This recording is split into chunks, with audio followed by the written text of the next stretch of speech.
we go with a not Ninja Turtle review, okay? And this is kind of an old, oh, it's in my throat. This is kind of an older one. We got it on take two, folks. After getting my Vegeta figure, which is back here on the shelf, in my brain's like, hey, you need to get more of these things because they're fun, they're cool, but they are pretty pricey. Even though that says $40 right there, that may have been the original retail price, but some things like this you got to get third party now, but really hold their value, and often hold their value more than they go up in value. That's what I'm looking to try to say. Words, when they come out of your mouth correctly, make you feel smart. And when they don't, you feel like a big dum-dum. Welcome to my world, folks. And this is a tiny, tiny little box compared to some of them like Vegeta. We're gonna have to judge this thing based on retail price, I think. Is that the smart way to do it? I don't know. Maybe not. Her average price is probably around 50 bucks, 50, $55. So is she gonna be worth the 55? Probably, I mean, if you're into this line, you're Dragon Ball Z fan, then I think you're just gonna be like, okay, that's what we pay, versus, you know, like a Marvel Legends being like $27 or NECA item being like $34, $37. These are tiny and expensive, but you love them. So let's just not talk about how much we like them or don't like them or how expensive they are, but look at the box. So you get some figure shots, you get stickers all over it.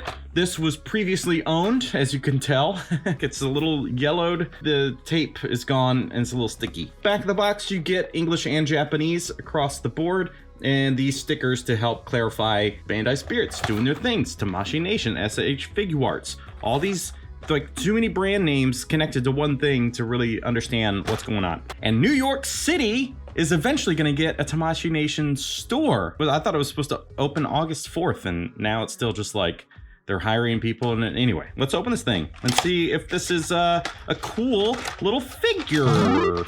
So assuming everything is still here as far as like paperwork and stuff like that, but there's the insert for the backdrop of the box, and behind that was this little instruction booklet. This is kind of a cool thing that happens often with some Japanese brands. So this one actually gives you a list of all the parts, the set contents, and then it tells you basically how to do it, how you can use all of these bits and pieces, which I really like. I think more brands should do that. But look, it even shows you how to attach the strap.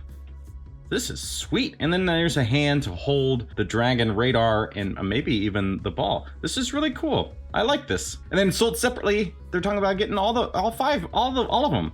You get the 5-star included, you gotta buy other figures to complete the set. But, you know, Bulma, if you're familiar with the show, that's kind of her whole thing. Is like, hey, I'm gonna find those Dragon Balls and we're gonna do some wishes. So let's take off this little plastic piece. And thanks to the person that I bought this from on Mercari for actually like packaging it properly and getting everything back in there. Looks like we're not missing a single item.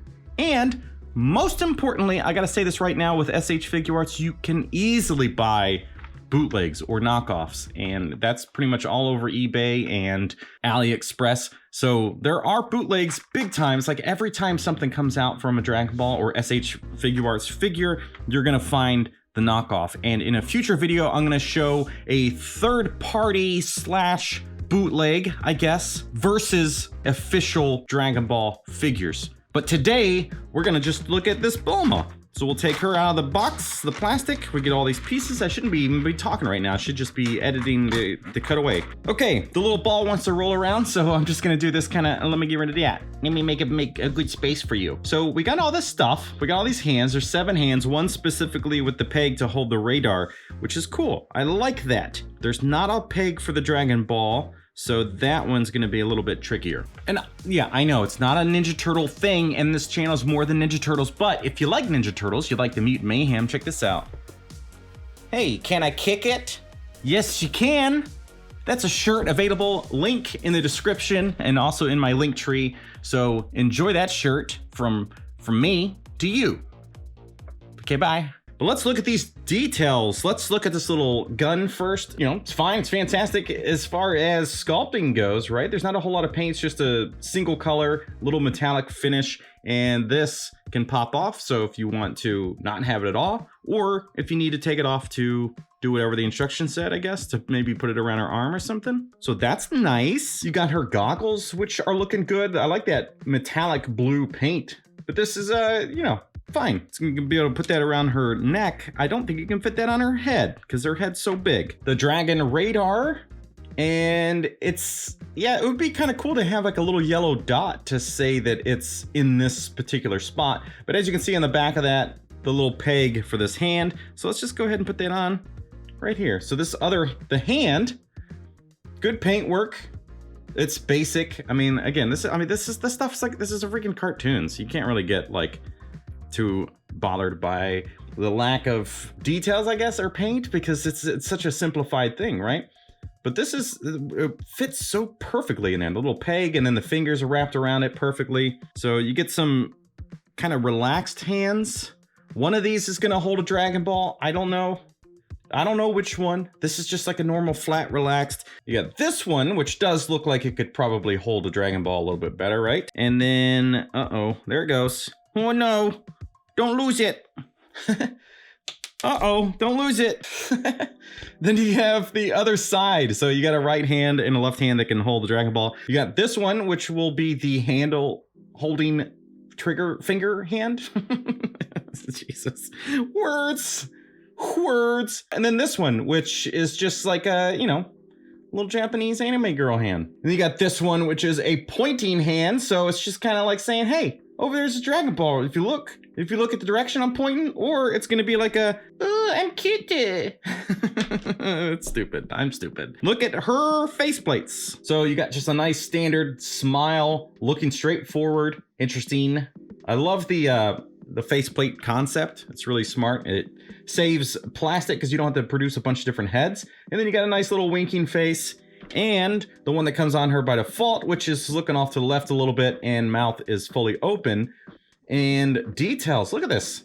This is pretty good. The hair actually, it does move, but that's probably just a byproduct of being able to take the faceplates off to remove the front of her head like that and put a different faceplate on. So that, yeah, it's probably just pegged in there and kind of a byproduct of that whole deal. But as far as the details go, at least from an aged perspective here, from buying it from another seller, I would imagine this probably just came this way new. But the décolleté, the neck area, that is all a little bit yellow toned compared to the face and the arms. So that's like a painted plastic. So it's molded in white and then painted to be flesh tone, but then it doesn't, well, to be a white flesh tone, but it doesn't match. Then you got this detail going down the arm, and there are knockoffs of this one, and one of the big signs of that is just like the detail in like the paint in the mouth, and here, and the different faceplates don't look as good.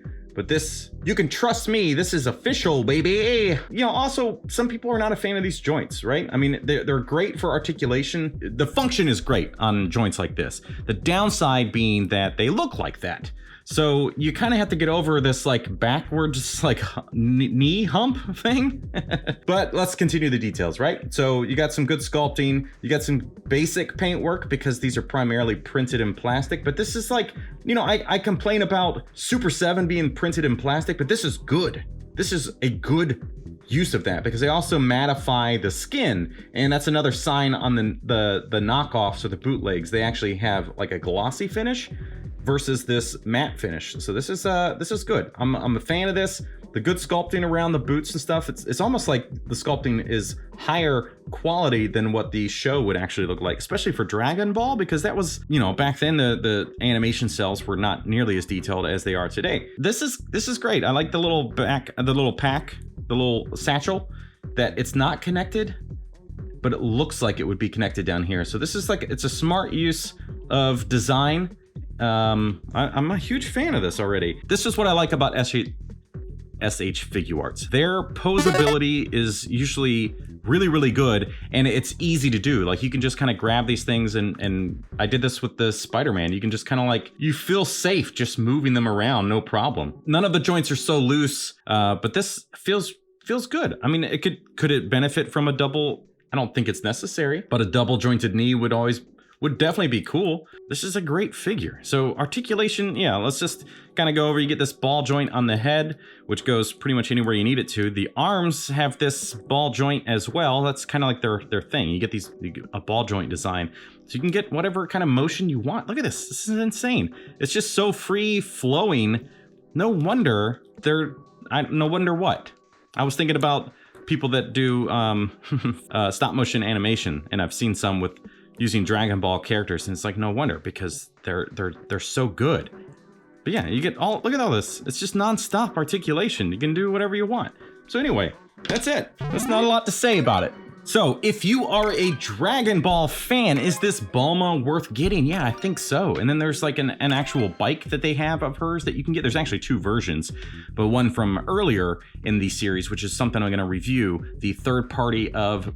I wish I had the money to buy the official SHFiguarts bike, but then they have this more kind of rugged, awesome looking bike for her, which I'll put on the screen. Yeah, this is like one of the coolest versions. It's kind of got this like Mad Max style to me, which, you know, makes sense for the time, I guess. But anyway, we got more on the way. As you can see, my boy Krillin, we got to do this one, of course, and he comes with a key blast. Look at that. Sweet.